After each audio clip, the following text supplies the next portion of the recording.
Muito obrigado. Sr. Deputada Raquel Coelho, pela intervenção. Tem a palavra.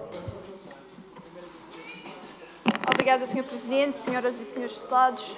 Muito bom dia para todos.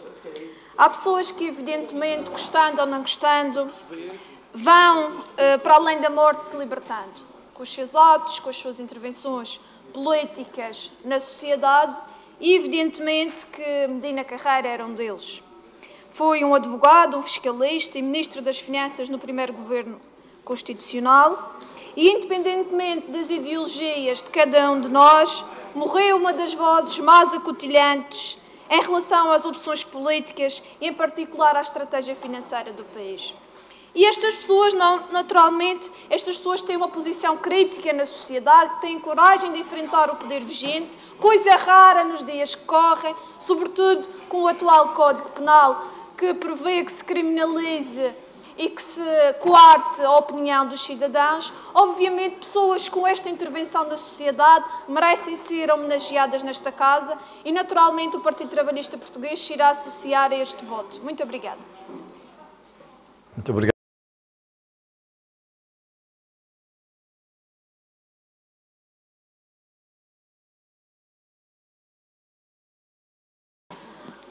Obrigada, Sr. Presidente, senhoras e senhores deputados. Eu, ao ler este voto de protesto aqui trazido pelo CDS, no qual o Partido Trabalhista Português subscreve na íntegra, vem-me logo à memória aquele episódio, aquela tragédia, melhor dizendo assim, ocorrida no ano passado, na Ponta de Sol, em que uma mãe viúva, desempregada e vítima de uma doença terminal cometeu o suicídio, levando o próprio filho consigo de apenas 11 anos. Isto é um caso bem emblemático, que mostra o quão o nosso Serviço Regional de Saúde é débil em atribuir resposta a este tipo de casos. Quantos sofrem, quantos cometem suicídio por falta de acompanhamento psicológico e mental. Isto é uma realidade que nós não podemos negar. O Serviço Regional de Saúde não era só no setor mental. Ainda ontem chegou-me uma denúncia de um senhor que fez uma queda, até vem nos casos do Diário de Notícias, que fez uma queda, portanto, no Pico Ruivo. E o senhor está há 10 dias, fraturou uma perna, e o senhor está há 10 dias à espera de ter uma cirurgia no serviço de ortopedia. O senhor já foi 3 vezes para ser operado e voltou para trás. Portanto, o senhor já quer ir para o continente, mesmo com a perna toda fraturada para operar, para ser operado no continente, porque aqui não o conseguem operar. Portanto, isto são vários exemplos que mostram e que põem a nu as graves dificuldades que passam no Serviço Regional de Saúde. E nós temos que, de facto, trazer mais vezes este tema a debate. Louvo o CDS por trazer estas questões na área da saúde, porque a área da saúde realmente é o grande tendão daqueles da governação PSD. Muito obrigada. Muito obrigado.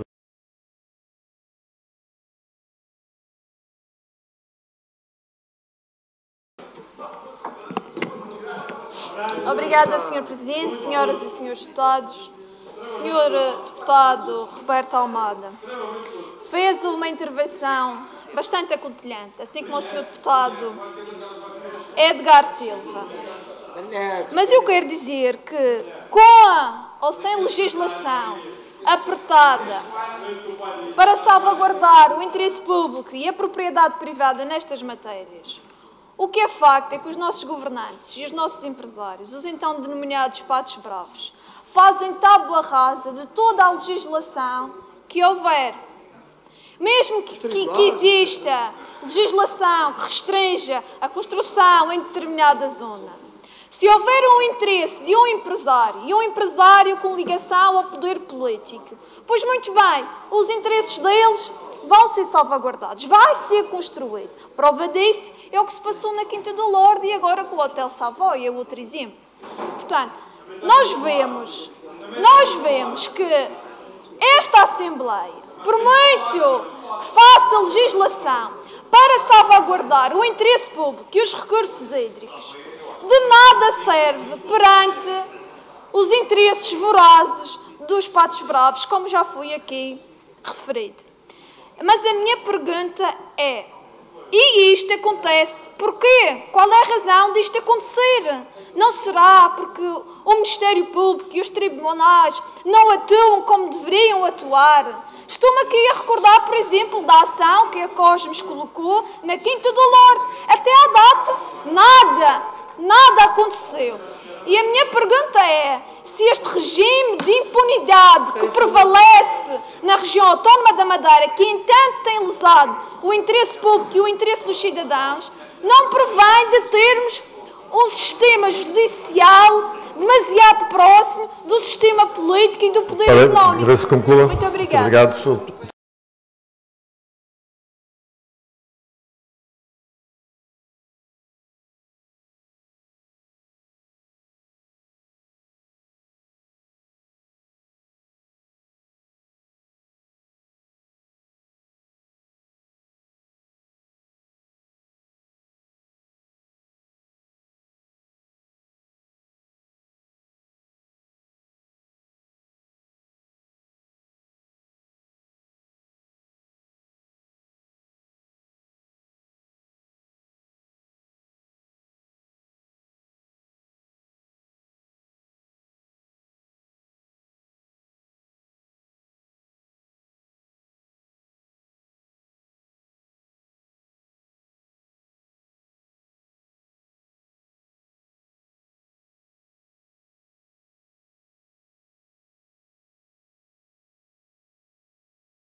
Obrigada, Sr. Presidente, senhoras e senhores deputados, Sra. Deputada Josefina Carreira. Ouvi a sua intervenção final, onde expôs de uma forma muito clara que este diploma prevê adaptar a lei nacional às especificidades regionais.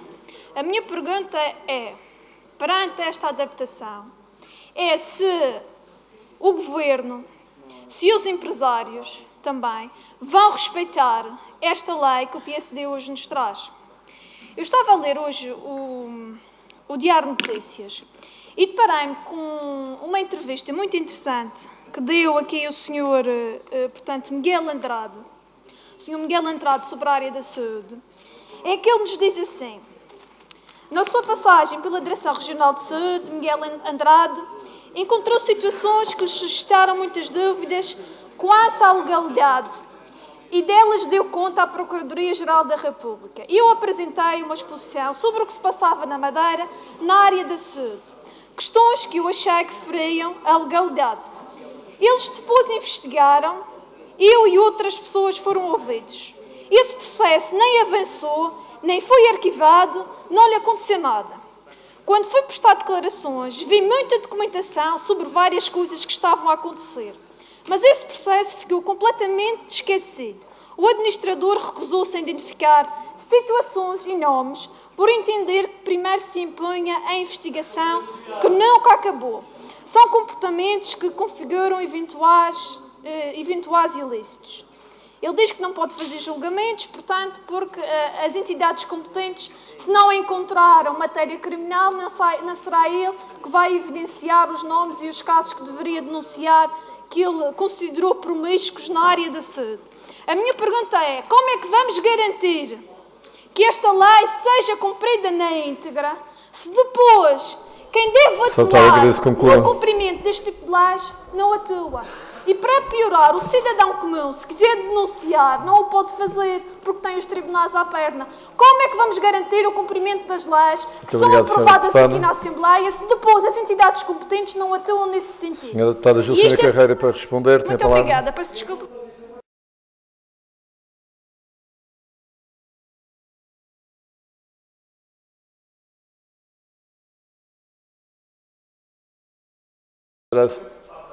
Está aceito o requerimento, a mesa nada tem a opor. Senhora Deputada Raquel Coelho para uma intervenção e dispõe de 1 minuto e 35 segundos. Muito obrigada, Sr. Presidente. Senhoras e senhores deputados, Senhora Deputada Josefina Carreira, eu acho e quero contradizer, portanto, o pedido de esclarecimento que me deu há pouco, porque isto, ou o esclarecimento que me deu neste caso, peço desculpa, porque isto é bem, a intervenção que eu fiz é bem exemplificativa e estende-se a todas e várias matérias que esta Casa tem vindo a debater. O cumprimento das leis que nós aprovamos aqui nesta Assembleia e nesta Casa têm que ser cumpridas. E quando não são cumpridas, tem que haver investigação, tem que haver criminalização por parte das entidades judiciais. E não é isso que acontece. O que tem acontecido é um total conluio da magistratura portuguesa e regional, neste caso, com o poder económico e com o poder político.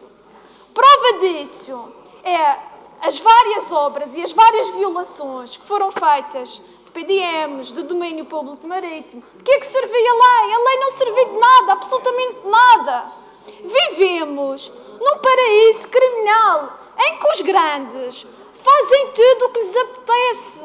Temos aqui o caso do Hotel Savoy.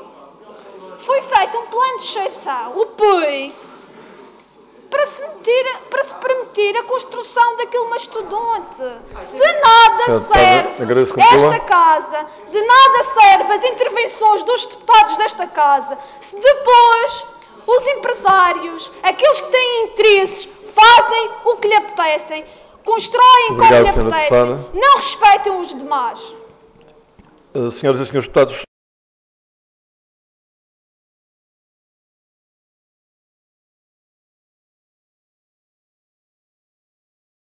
a deputada Raquel Coelho, para uma intervenção, tem a palavra. Obrigada, Sr. Presidente, senhoras e senhores deputados.